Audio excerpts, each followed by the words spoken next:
Thank you very much, Victor. Good to see you again. Thanks for inviting me back. So my job here as moderator with this distinguished panel really is to first introduce myself and then try to frame the discussion a little bit. And then I'll introduce these panelists who really need no introduction and then just try to get out of the way and keep the discussion moving a little bit. And we'll try to save some time at the end for questions from the audience. So myself, very quickly, I'm Keith Richburg. I was a Washington Post correspondent, mostly here in Asia, for about 30 years, and now running the journalism program at the University of Hong Kong. And I was actually, when I was asked to do this, I was trying to remember where I was, I think 1 year ago, and I think Victor and his team asked me to do this. Today, it was a different panel. Today's is Changing Major Power Relationships, China's role in today's global order, or it could be China's changing role in today's global order. Let me try to frame the discussion a little bit before the panelists get here. And today is November 13th, and the date kind of stuck in my head, and I couldn't quite remember why. And then I realized that 10 years ago, 2009, I was in Beijing, and I was covering President Obama's first trip to China, which he made this very week, November 2009. And I actually went back and I found the New York Times story from 10 years ago exactly, November 13th, 2009, and the headline says, Obama says U.S. seeks to build stronger ties with China. And the lead says he stopped, it was a four-nation trip. He went to Japan, Singapore, then China, his first year in office, and then stopped back in South Korea. And it says, when he made his first stop in Japan, President Obama said, brand new president, said, I know there are many who question how the United States perceives China's emergence. He said, in an interconnected world, power does not need to be a zero-sum game, and nations need not fear the success of another. And it was on that very same trip 10 years ago today that Obama declared himself America's first Pacific president, because he was born in Hawaii, and that America would be an Asian-Pacific nation. So I could start this panel by saying, wow, what a difference a decade makes. Now we have a new president, Trump, who seems to be withdrawing somewhat from the world, and I'll say somewhat. We seem to see that. I say now that this idea of America as a Pacific nation seems to be in the decline. And the one major initiative that Obama announced 10 years ago was the Trans-Pacific Partnership. And now we see a new president has withdrawn from the Trans-Pacific Partnership. So with that, I'm going to get to my panelists. Maybe let's use that as our framing mechanism here. What has happened here? Is there a vacuum now going on? Is China the country that's going to step into that vacuum? We all know that the TPP is going ahead without the United States. Is that even feasible? I'll just start, and we'll just go down the line here. So Andrew Sheng, central banker and now a distinguished fellow. Andrew Sheng is down here, distinguished fellow. Here next to me, we have Dr. He Yafei, a longtime diplomat, career diplomat, and distinguished fellow at Peking University. We have Suman Berry down at the end there, who's a fellow at the Bruegel, which is a think tank in Brussels, and longtime World Banker, and I discovered lived in Washington, D.C. for a long time, where I hope he was a Washington Post subscriber. And of course, no choice. And in the middle we have Ezra Vogel, who really needs no introduction. If you were there last night and heard his very superb framing of the discussion, really about kind of the U.S. and China relationship going on here. And still distinguished Harvard professor and someone who I should say that I knew who he was before I actually met him because he's the author of so many distinguished books, including Japan is Number One, and of course the seminal Deng Xiaoping and the Transformation of China. So with that in mind, would you like to start? Yes. Okay, well, we'll start with Dr. He from Peking University. Let's frame, given what I just mentioned here, how 10 years ago, we were talking about the U.S. and China coming closer together. President Obama made his absolute first year commitment to visit China. We thought there would be a new partnership. Where are we now? Well, thank you so much. I remember that day 10 years ago very clearly because I was the lead negotiator on part of China to draft a joint statement between two presidents. A very tough negotiation with my friend Jeffrey Bader. But we got to the point that both sides agreed we need to turn a new page in 2009 when new President Obama coming in to open up new opportunities for China and United States to become real partners. Because before that, even when we say the word partners, partnership, it was not really accepted by the United States. They have the word stakeholder, other things.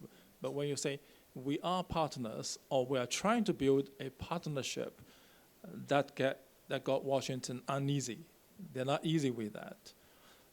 Today, I think that uneasiness is even more. They will not talk about partnership. They're talking about major strategic competitor. For China, I would say simply that this is the best time in history for China, and also the worst time in history for China.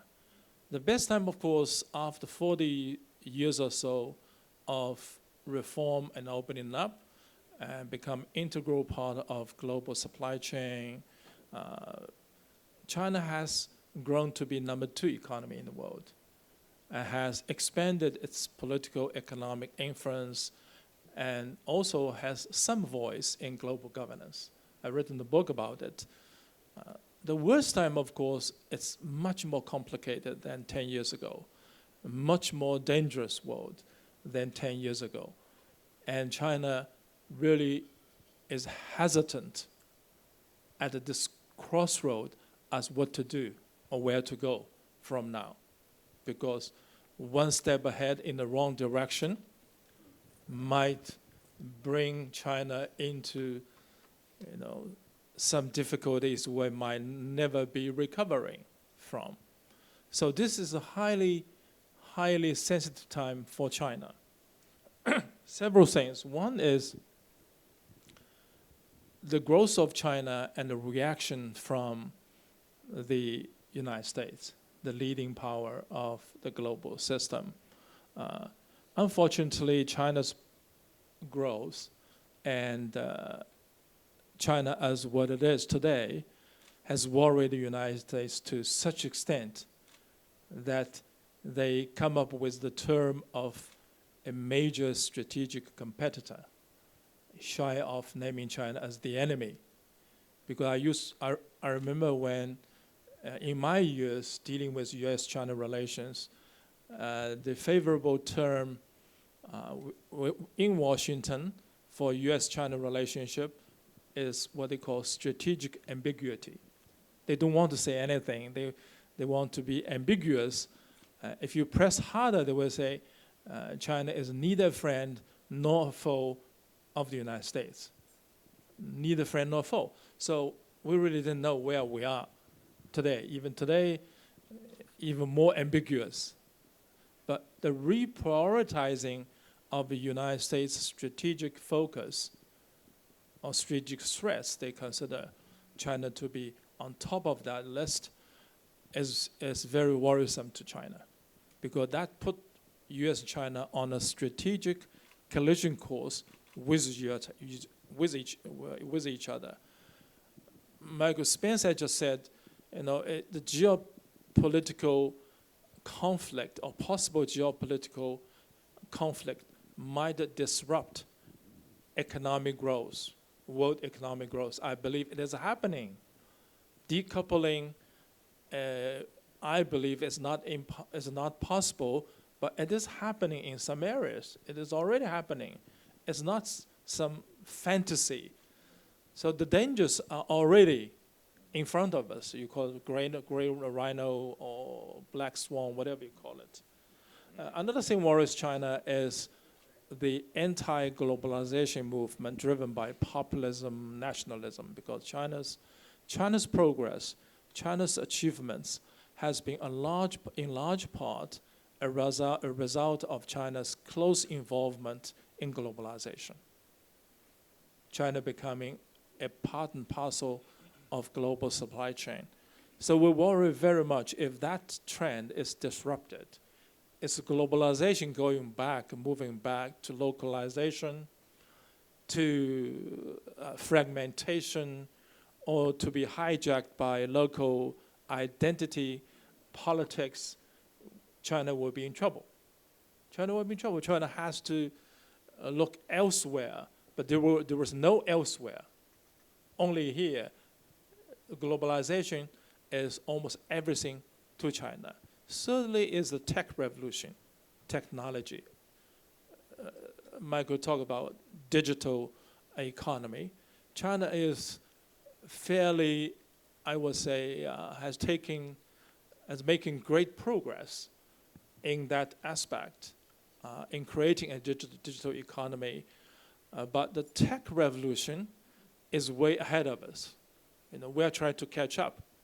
For China, it's not only digital, but in whole spectrum of technology, China sees itself not in the front rank, not in the front. China lags behind in technology, especially core technology. So China is determined to catch up.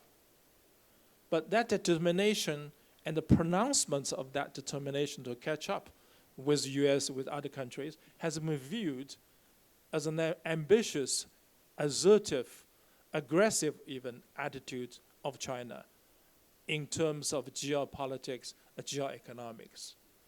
So we feel China is being wronged in a way, but when you look outside, look into China, look to China from outside, they believe China is being aggressive, saying, we'll be number one by 2030 in AI technology, which I do not believe we will be there. Made in China 2025, it's more a blueprint, not even a blueprint. It's more how shall I say, aspirational ideas for China. We will try to be there in these sectors by 2025, but I think it's too early to say that. But it is true that China feels it's quite urgent for China to do something in technology, try to catch up, spend much more investment, spend more on R&D, and have more exchanges with other partners globally to promote tech revolution and to master tech revolution. Lastly but not least, I think it's mentioned by the keynote speaker, also is the gap between rich and poor. This inequality phenomenon, this anger accumulated over the years with the gap between rich and poor, or like Victor has said, it's not really the absolute poverty, it's the lower end of the working class. Their insecurity, sense of insecurity, their anger has been accumulated to such extent, it inevitably will break out and have spillover effects all over the world. The problem is that we are at a loss as what to do. I remember one American writer said there are only two solutions to that. One is war, because war destroy everything, makes everybody equal. Secondly, a violent revolution, because it also will take riches from the rich people. But he's joking, of course. It's not possible to do that. We need to find a solution. So I will stop here. It's some of the thinkings I have and also people in China have. Well, that was really interesting, and I'll get back to you with some questions. If we just go straight down the line here, Professor Vogel, you've just written a book about Japan and China. And so when we talk about changing power relationships in this part of the world, tell us about that relationship between Japan and China and their relations with the other countries in the region. I was just thinking, as you were talking about the year 2009, is when about the time I decided to start working on this book. And the reason was that I felt there was a real sea change going on between China and Japan, and the relationships were about as bad as they get. And I had the naive hope that a bystander might contribute to the mutual understanding between the two countries. China and Japan were really quite angry at each other. The Chinese would not believe what Japanese wrote, and the Japanese would not believe what the Chinese wrote, and that if an independent person who really liked both countries and wanted to see them succeed would spend some time working on the countries, it might be helpful. in historical perspective, that was an extremely important time of change. And from the year 600, when I started my book, when Japan was beginning to learn from China, until 1895, China was at the top of the heap, and Japan was small little islands, and the extent that they had contact, they were learning from China. In 1895, after Japan won that war, Japan emerged at the top as the more modern country, and massive numbers of Chinese went to Japan to study. From 1895 until about 2009, I used the time period from about 2008 to about 2014, when China was passing Japan. And in 2010, the World Bank declared that the Chinese economy was bigger. But in 2008, after the Olympics and the international crisis, there was a lot of confidence in Japan. A lot of confidence in China about dealing with the rest of the world. And in the year 2010, at the time, there was a big ship incident. A Chinese ship banged into a couple of Japanese ships. And a couple of years later, there was another big incident of nationalization of the Diaoyudao Senkaku Island. And these became huge incidents. But to me, the deeper meaning at that time was that China was taking a very strong stance and asking Japan to adapt.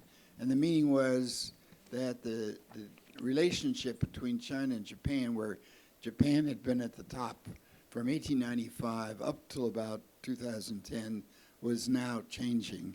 And China emerged as the major power after that time.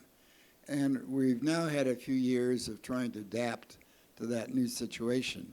I think by 2014, the tensions between Japan and China were so great that some people tried to quiet it down, and they began the process of trying to quiet it down. So to me, the interesting question is, what role does Japan play in this new Asia situation, where it had been, in a way, the forerunner in modernization, industrialization? And so what role does it play after 2012 when China is the main power? How do they come to terms with each other? Japan, after World War II, was so badly defeated, and the Allied occupation from 1945 to 52 was the most overwhelming occupation of one country by another in the world history, and much more sweeping. And I think the Japanese excitement about playing the leading role in the world had been much subdued. And they, after 1945, the mood was, well, we got to modernize our country, but America's at the top. What should be Japan's policy be? Well, we should first look at what America wants us to do. What should we play in Europe? Well, what does America want us to do? I think now that is beginning to undergo a change, partly because of China's rise. How does Japan try to balance those two powers? And also because Trump is turning out to be so unreliable. He used to depend on the United States for security. He used to depend on the United States for the leadership. And now, how do they respond to that new situation where America is no longer reliable? On the one hand, the Japanese feel very comfortable with America. They have sent people, students, the language. They've become democratic enough so that America doesn't complain about that. Although in the late 80s, when Japan was doing so well economically, we began to complain that even then Japan was not playing fair. It had unfair trade practices and non-formal barriers to keeping out foreign products. But we don't say that anymore now that Japan is no longer such a leading country at the economic edge. But the relationship between Japan and the United States is quite comfortable. And since the Japanese are now very nervous about what China means, the Japanese are quite aware that beginning in the mid-1990s, when Chinese leaders were concerned about the loyalty of the younger generation and were teaching patriotism And the movies about World War II could be seen very easily on Chinese TV. It was not hard to go to Beijing, open the television set, and to see about the Japanese devils who were doing horrible things.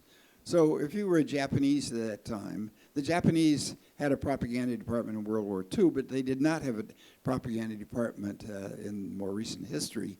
But NHK would capture pictures of Chinese throwing stones and bricks at Japanese shops.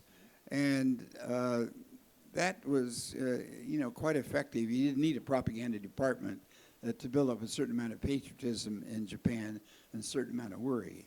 So Japan is now in the situation where it doesn't feel comfortable with China when they have so many movies about World War II. They're declining, but they're still there. The Chinese still send ships to the Diaoyudao and Senkaku and airplanes.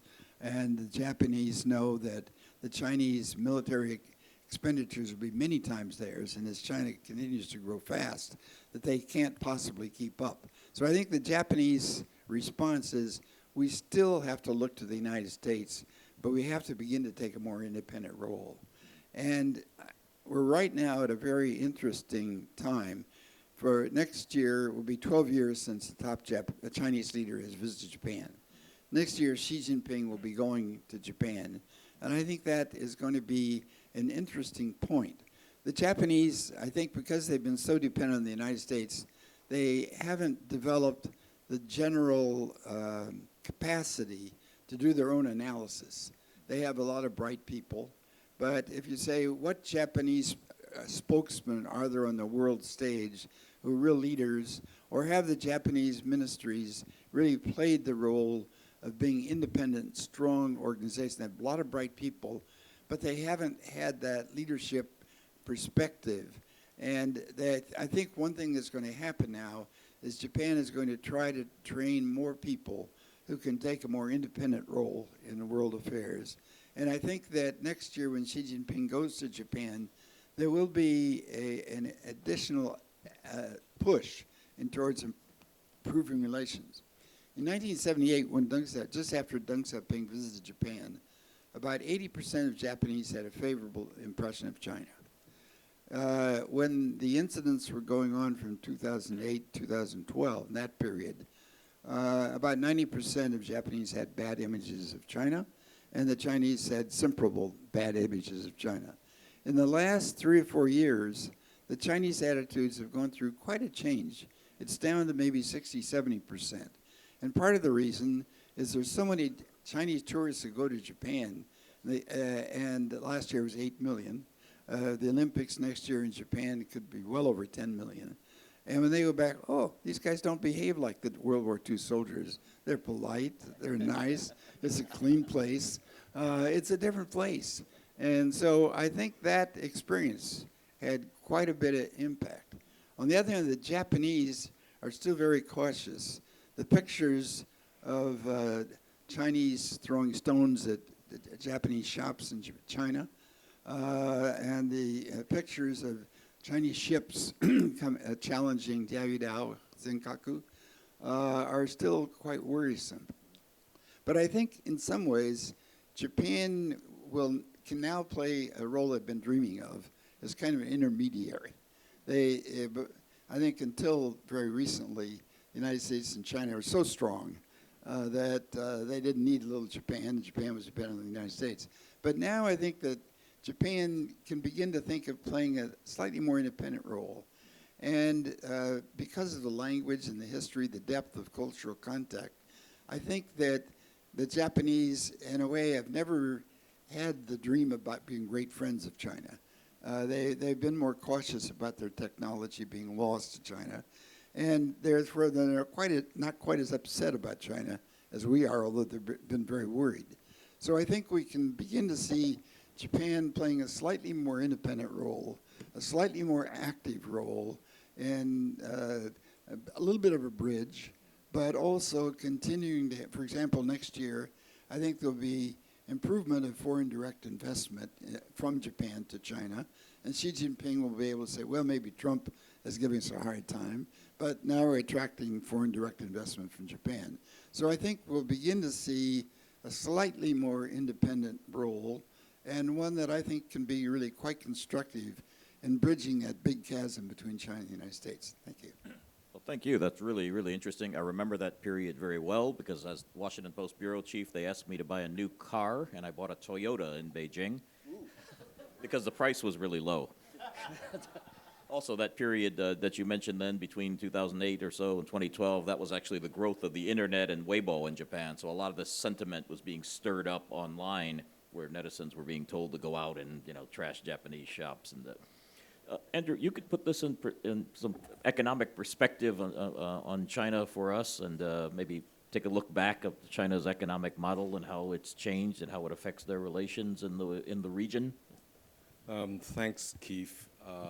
First of all, I want to thank Victor and Ziwu for inviting me to join this illustrious panel. It's great to be back. I feel very honored to listen last night to Ezra's great tour de force. Today to listen to Mike and join this terrific panel. I mean, if we really look at it, China, U.S., India. I come from the small island of Borneo. So this is a simple guy trying to explain very complicated things amongst these wise people. But Victor taught me one thing when I was at the Fung Global Institute. It's that information is useless if it's not entertaining. So I'm going to start with a joke. My favorite story, actually about what's happening in the world today, is Mel Brooks' famous film called Young Frankenstein. As you know, when Professor Frankenstein was trying to recreate this new being, what he thought was going to be a super being, he took different parts, strongest body, heart, et cetera, and then asked his assistant to bring in the brain, and the creature was behaving a little bit strangely. So he asked his assistant, well, which brain did you take? You're supposed to take the brain of the genius. And he said, well, I took it from the bottle called, Abbe Normal. So what we now have in the world today is a global brain with an abnormal, global body with an abnormal brain, right? The global body is not functioning, right? It's not functioning very well. We have moved from an age of reason into an age of anger. We have global aspirations that do not meet local expectations, right? And it is manifested in this huge anger that's going on that we've seen, because the global view was very aspirational. All we need to do is to connect the world digitally, and life will be good. And all it did was transform the world in ways that we all didn't understood, as Mike, has said. So I want to take up Victor's two megatrends into 4 networks. I grew up as an accountant working in payment systems in central banks, and I began to understand the finance as a network. So the world has been globalized through 4 networks. The first network is physical, the trade network. The trade network is about 50, 60 billion dollars, roughly 50, 60% of world GDP. The reason is physical transportation has real costs. Then we created finance. Finance is a derivative of physical things, the underlying asset, right? And finance is now transacted 5.1 trillion US dollars per day in FX, which is 15 times physical transactions, right?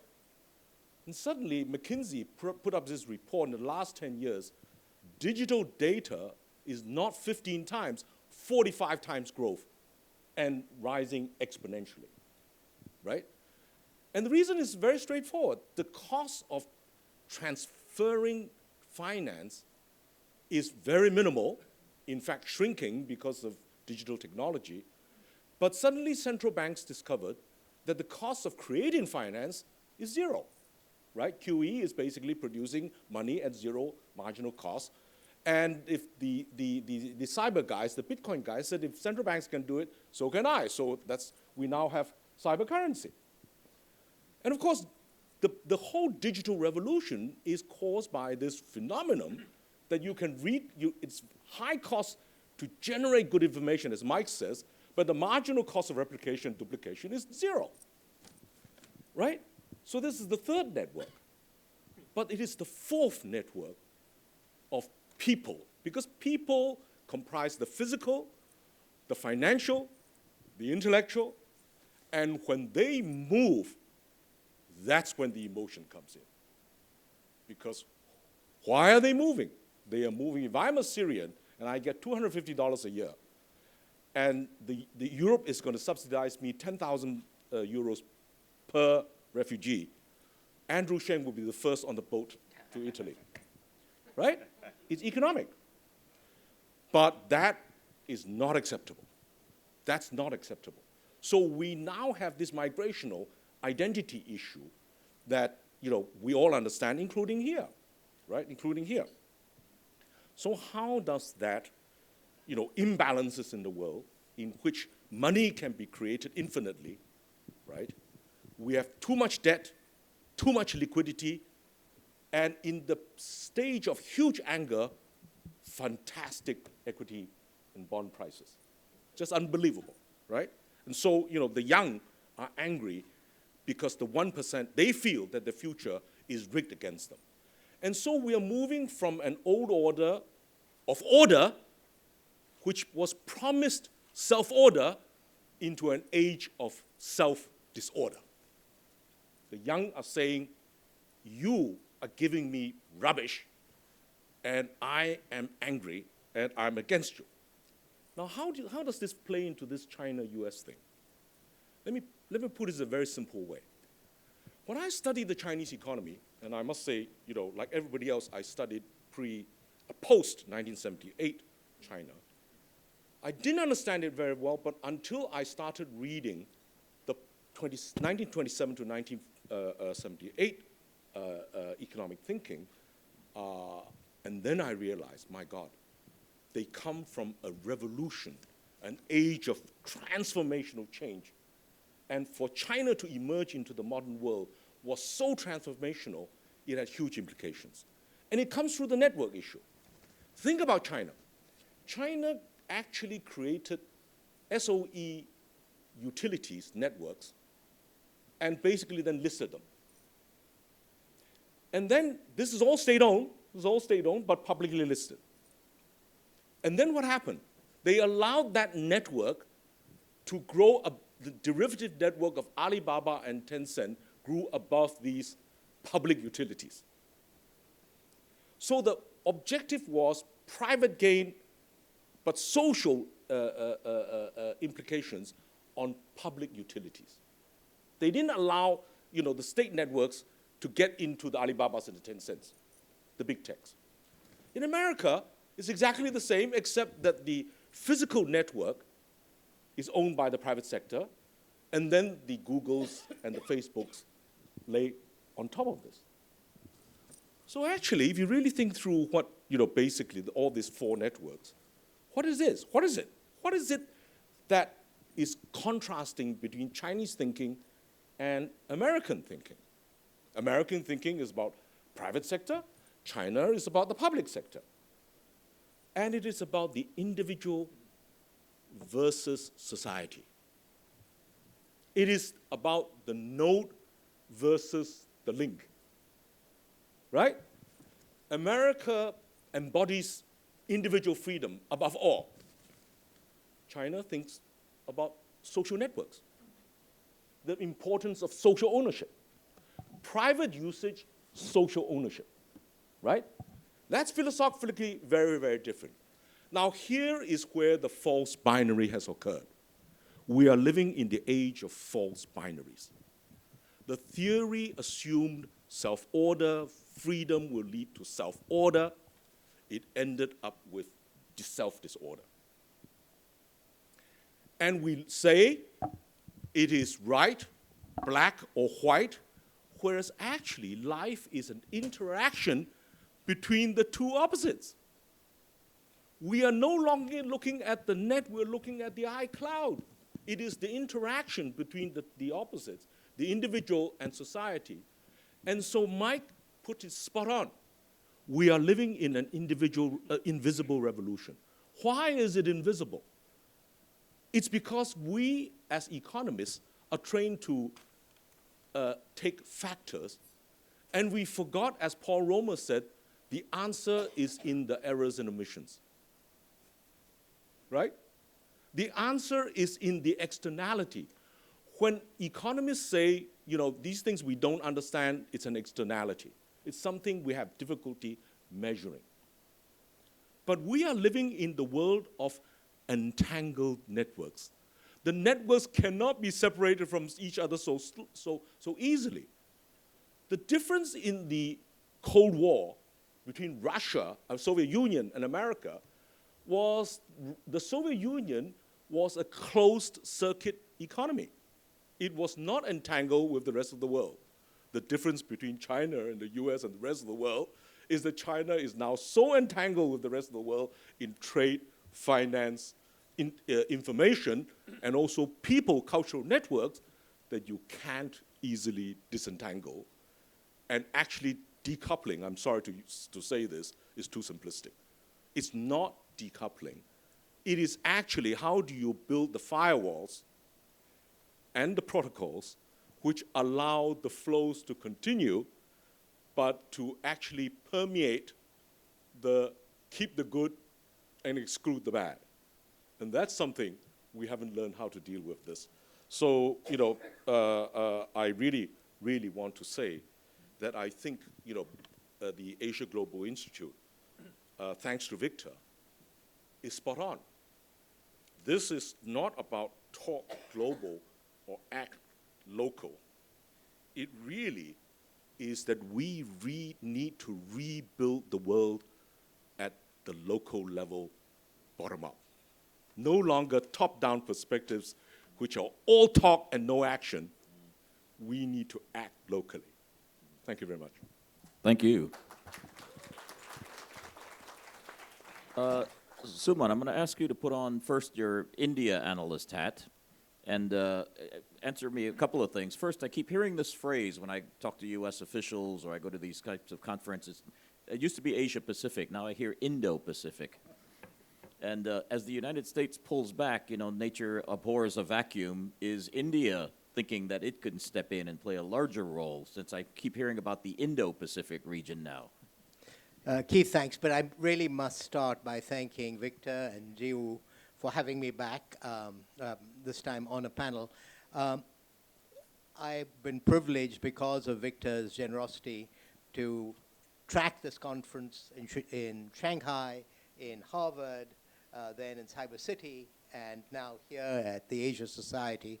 And Victor, I'm immensely grateful to you for two things. One is, as it were, exposing me to this part of the world, and equally importantly, extending, as it were, and this links to Keith's point, extending the dialogue and debate in this part of Asia to India. I think we are now seeing the logic of that and also seeing the farsightedness of your generosity in creating a platform for Asia to express its view on global issues. So thank you very much for having me back. Keith, you did say that I wear two hats. I'll just take off the European hat briefly. There are two people in the room who know more about Europe on the one hand and India than the other. One is Heribert, who is here from Germany, and Anand Krishnan, one of the global fellows who's been tracking India-China for a long time. So they are going to kind of keep me honest. Now to talk about China and India. The session is about power and about the rise of Chinese power. And if I can use an Einsteinian kind of analogy, the question is, how is it distorting gravity around itself? And in particular, what does that mean for India? Now, I'm an economist, and I read about national security. I don't understand national security. I do think, though, and Mike spoke to this, that one of the distinctive contributions of the Trump administration has been to weaponize economic interdependence. And therefore, what used to be fairly straightforward rules of thumb on the way in which poor countries grow rich have now been, as it were, colored or distorted by concerns about vulnerability associated with that. And I think that India is worrying about these things in a way that it didn't before. So let me just talk a little bit about China and India on the economic side, and then maybe talk a little bit about how the uncertainties in global security are beginning to impact on the economic dimension. I mean, I think, let me make 2 points. The first is that China, India, you can think of in really 3 spheres: bilateral, regional, and global. In the bilateral, I have to say, and this would be unpopular in India, but I'll say it because I'm not beholden to anybody, I think India has benefited massively from China's rise in at least 2 respects.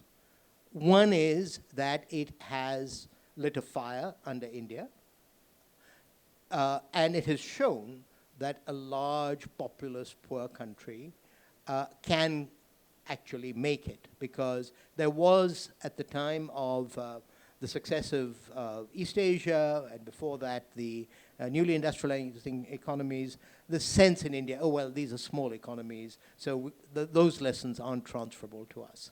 So China has actually shown, what is possible. It may constitute a threat, but it also constitutes an opportunity.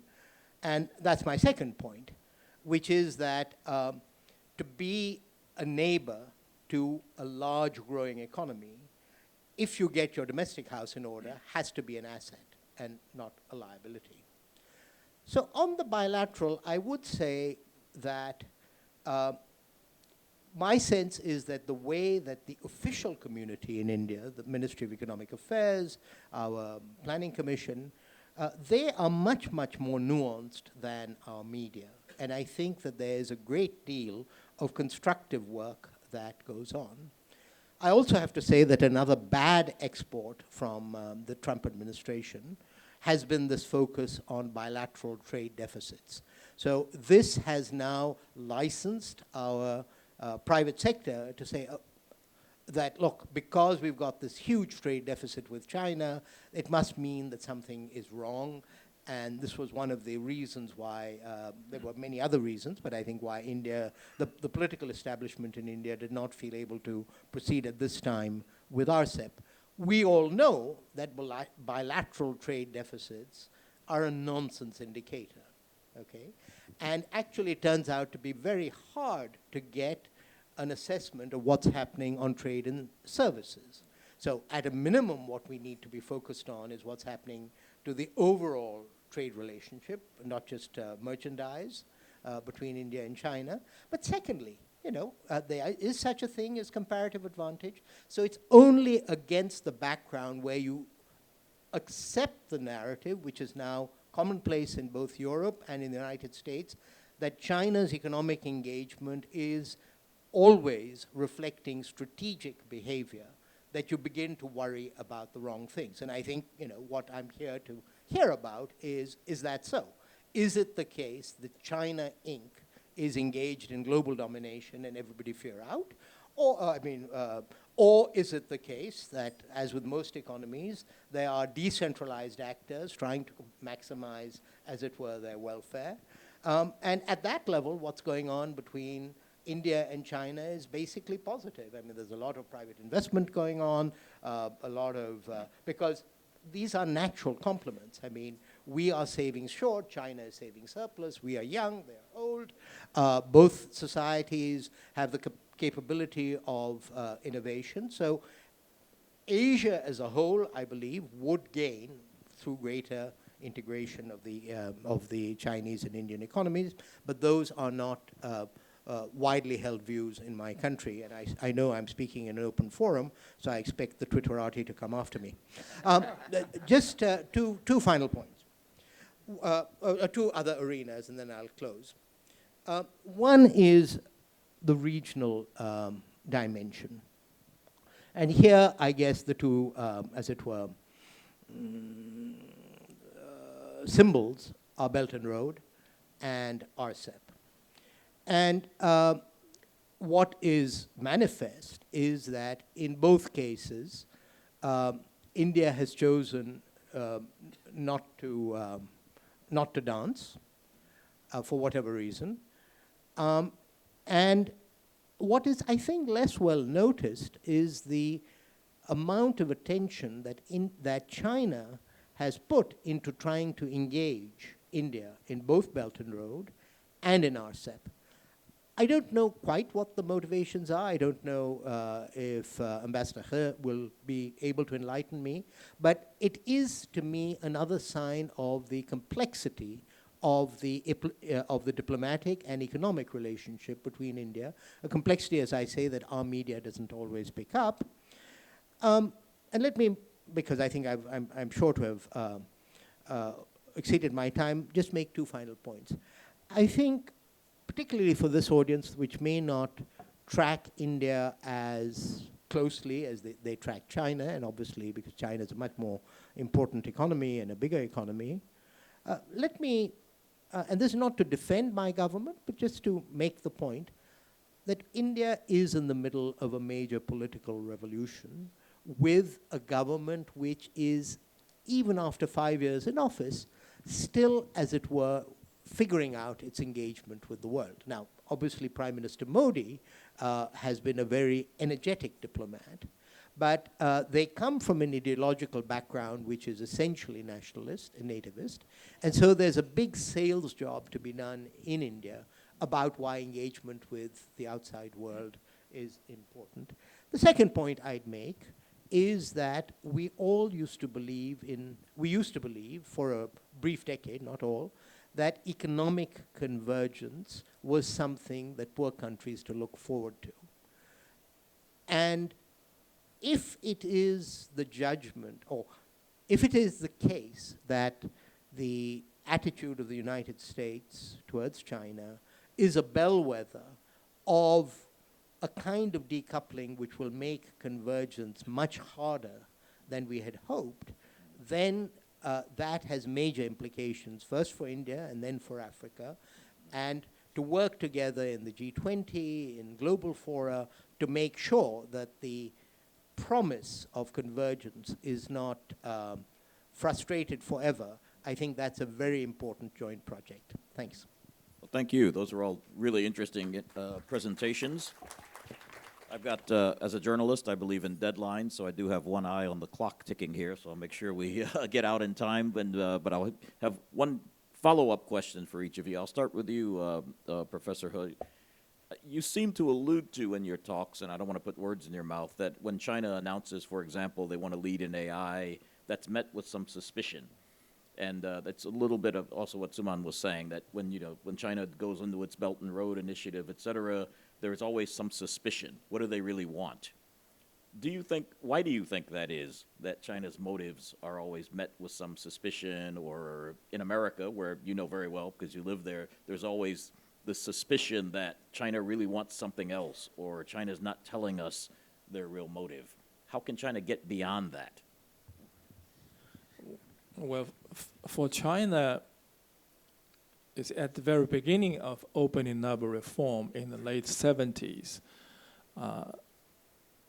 The main direction where China's opening up a reform is aimed at the United States, Japan, and Europe, because where there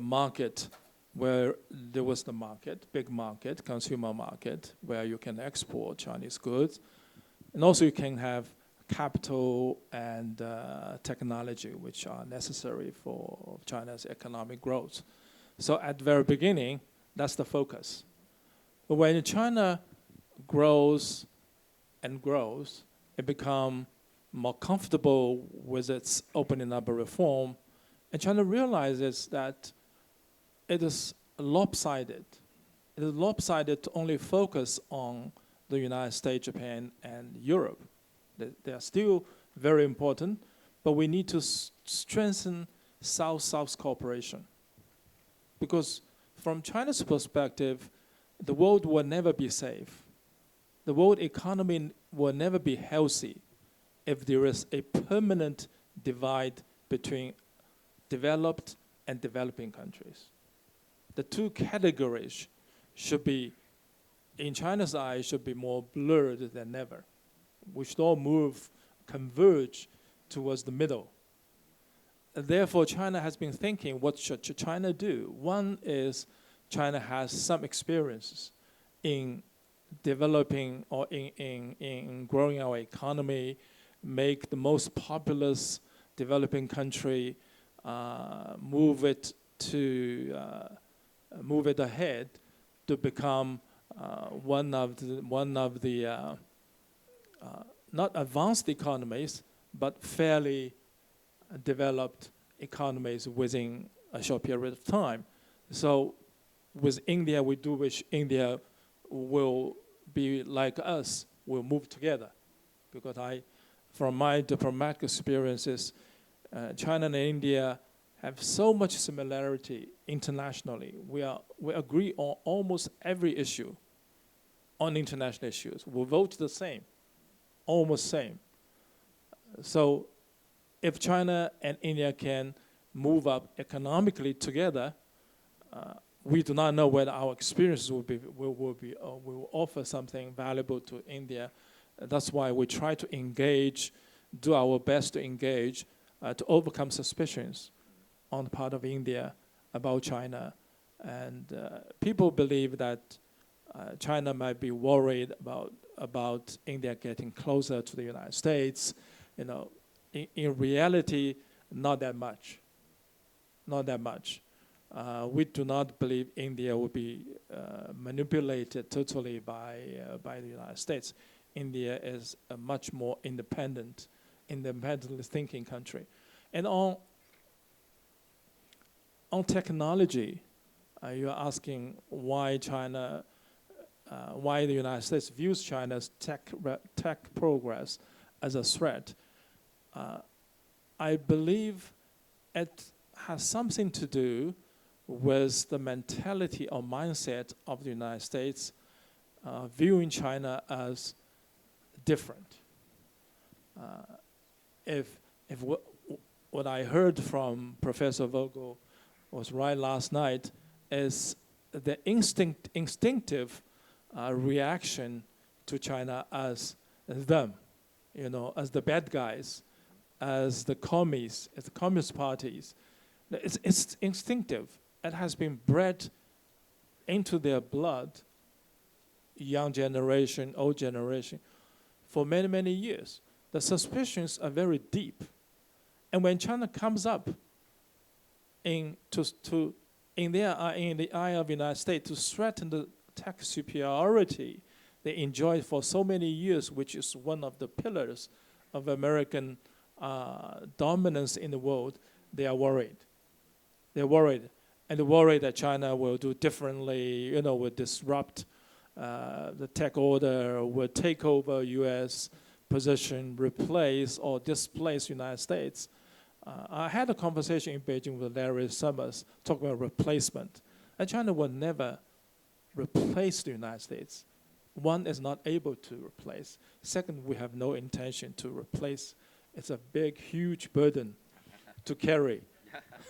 Thank you very much. So you don't want to take care of Iraq and Afghanistan? Professor Vogel, may I ask you from an American perspective, and you can help me understand this, which I don't. Well, you're an American like I am. Well, yeah, but you live there. I live in Hong Kong. But should we look at the Trump administration and this withdrawal from the world, this withdrawal from TPP? Should we look at that as an aberration, and as soon as we get a new president elected, things can go back to normal? Or has the consensus, the China consensus, number one, but also the idea that America should be engaged in the world and alliances are a good thing, is that something that's going to come back, or has that consensus been disrupted entirely? Well, I see my country as a very complicated place where it's not either completely open or completely closed. I think there were a lot of pressures toward reaction to the rest of the world before Trump. And there were a lot of concerns that America was losing out because we'd been generous and open, and other countries were putting up barriers and passing us. I think that will continue after Trump. But my hope is that the balance of forces will be in favor of somebody else. I really think if you did an American public opinion poll that really measured how Americans feel about the world, of course we have to be part of the world. We cannot separate. We cannot pull our industry. We've got to be part of it. And while there are a lot of political pressures and reactions against America being called upon to do so much, I think my hope is that the Trump era will be seen in history as kind of a climax of that feeling. And now we can get back to a more reasonable view. But it's true the world has changed. And with China taking so much initiative, and America has been overly frightened of that initiative. I think the Asia Industrial Investment Bank, Infrastructure Investment Bank, and the Belt Road Initiative, America responded too negatively.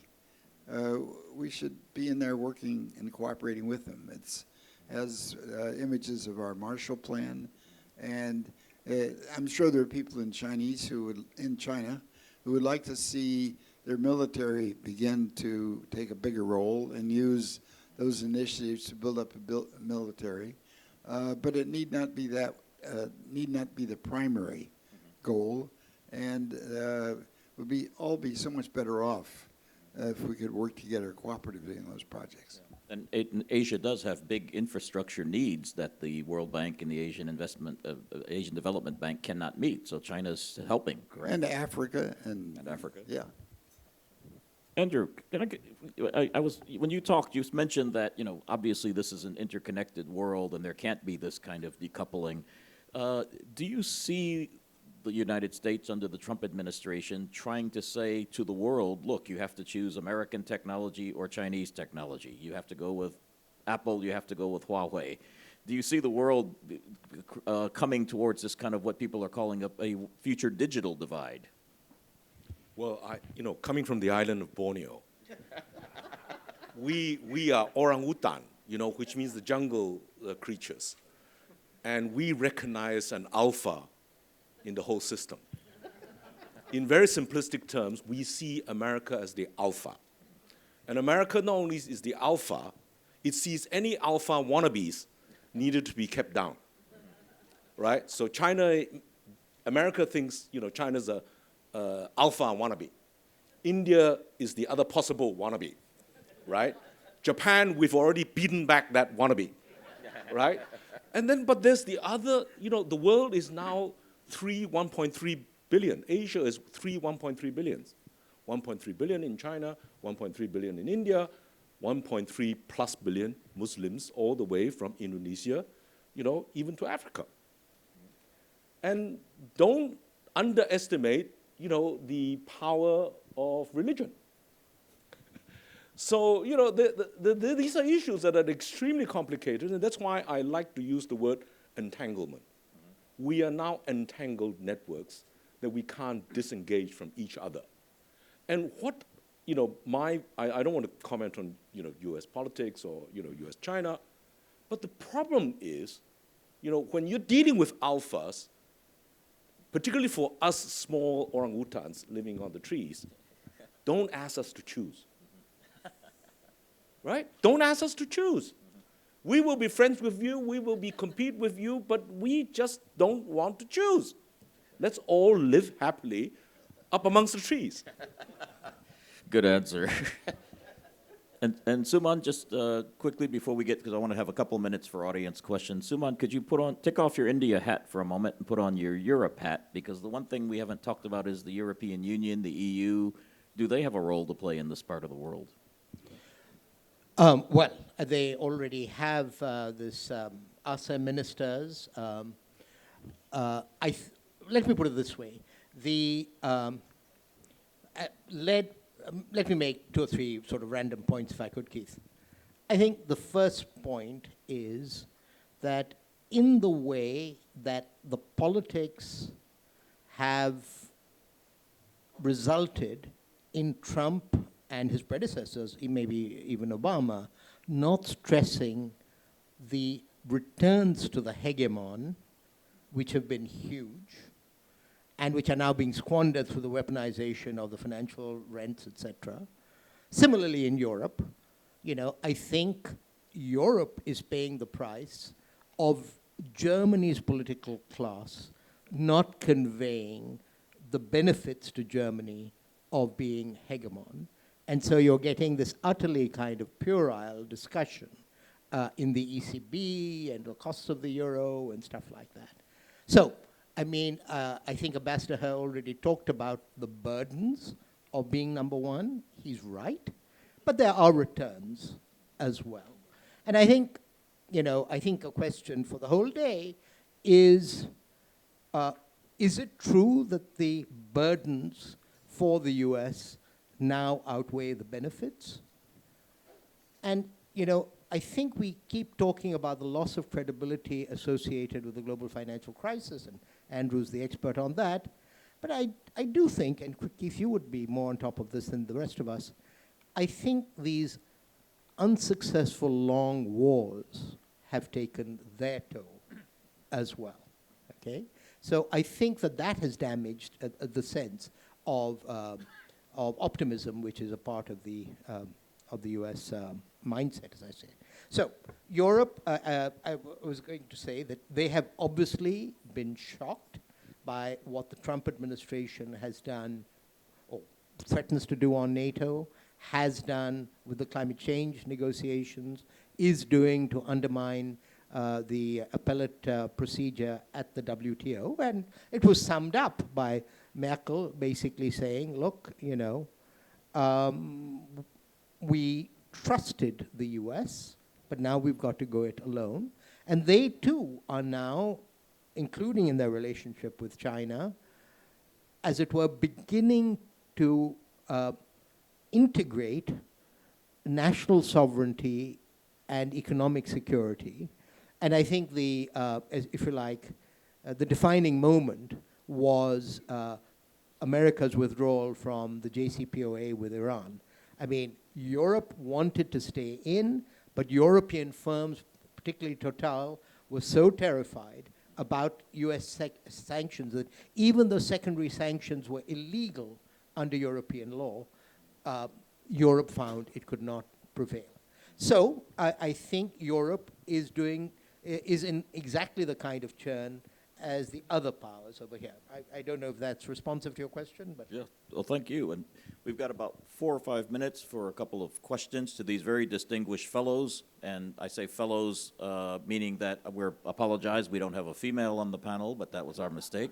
So if there is a female in the audience who has the first question, or anyone, please put your hands up for this distinguished panel. And yes, good, a female. Not just a female. Do you need a mic? I think there's a mic coming your way.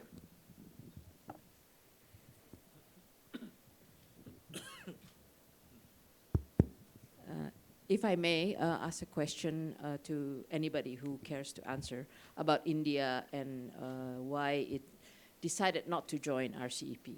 We kind of understand, but if anybody can give us more insights, and how is there a strategy for us to bring India in? Because I do think that's key to us, the rest of us. I think, Andrew, I agree with you totally. Don't make us choose.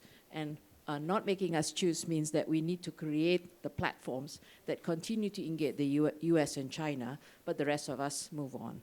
And second, if I may, on Japan, more independence more bridge role, and so on. We do see Abe warming up immediately. I think it was this year, was it? Or last year when he visited China. And you said that President Xi is going to visit Japan. So these are good signs. And we did see Japan's leadership role in getting CPTPP or TPP 11 on board, and their role in G20 this year. If any of you would care to give more insight as to what possible other roles can Japan play, because I believe collective leadership, especially from Asia, is the answer for us. Suman, can we take the first question about India? Murray, I think Churchill talked of the Soviet Union as a riddle wrapped up in an enigma, and certainly that is my view of Indian trade policy. So I would say that the fat lady hasn't sung, it isn't over yet, okay? I would also say that, you know, sort of stealing something from Danny Roderick's sort of playbook, and this is linked up to the point I was going to that I made about the Modi government, in a sense, still being a little bit inexperienced. I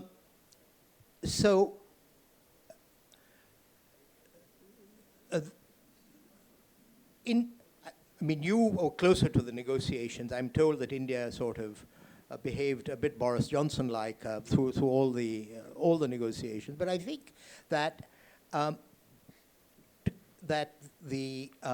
there wasn't a single domestic constituency at the end that was prepared to support RCEP at this time, and the RCEP negotiations were coming to a close at a time when the Indian economy is weak, and where, as it were, for reasons of their own doing, India is very embroiled in the aftermath of the decisions it took on Kashmir, where China, you know, is involved in and of itself, and as a strong, as it were, backer of Pakistan.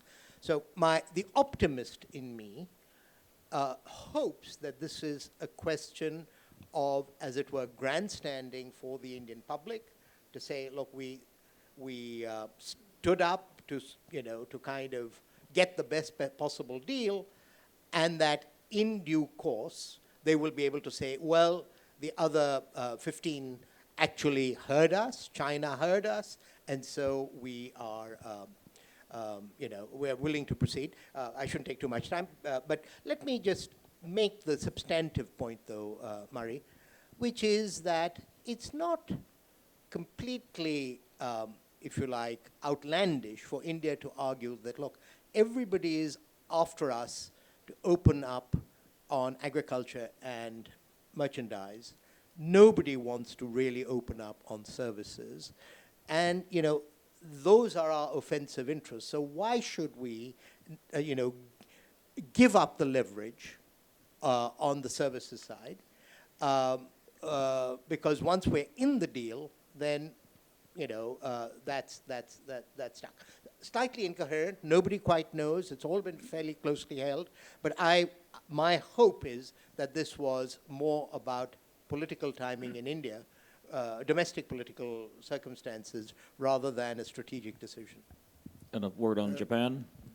I think Japan has had a remarkably successful foreign policy over the last decade or two. If you look in the United States, when we were so worried about Japan, in the local community, they've really found ways to become part of the United States. And they work with local hospitals and local communities. They support local candidates. And I think it would be actually an excellent model for China if they want to have better relations in the United States, to take the same kind of depth of interest in the United States that Japan has done. I think in international organizations, Japan, the style of taking the lead is not Japan. But I think the way they've done TPP, which you mentioned, Mari, is really a very excellent example where they are willing to do the patient negotiation, cooperation with other countries, and they're beginning to find ways to help push the direction forward. So I think that the Japanese are not going to be the people who will have the creative insight into how to start an organization. But I think they'll take a very constructive role in organizations, and they don't want to be out in front to get smacked down. They don't want to be that nail in Japanese traditional way of thinking that gets hammered down. But I think they study carefully, they do their homework, they'll be a very good group participant and help push organizations forward. And they can see that they don't want to antagonize the United States, but they're willing to move a little bit carefully in trying to play a constructive role. So I think Japan is likely to play a very constructive role in the next few years in Asia. I've got some good news and some bad news, ladies and gentlemen. The bad news is I'm getting the high sign that we have to wrap this up because we want to get back on our schedule. The good news is some of our panelists will probably still be around for the coffee break and otherwise, so please, those who had your hands up for a question, try to grab them and bring your question up here to the stage as we're coming off, and I'm sure they'll stay back and answer them for you. So without further ado, I want to thank our panelists here. I want to thank Victor, who I think has left, and I want to thank our moderator for getting back on here and keeping us on time. So, and thank you all for being a good audience.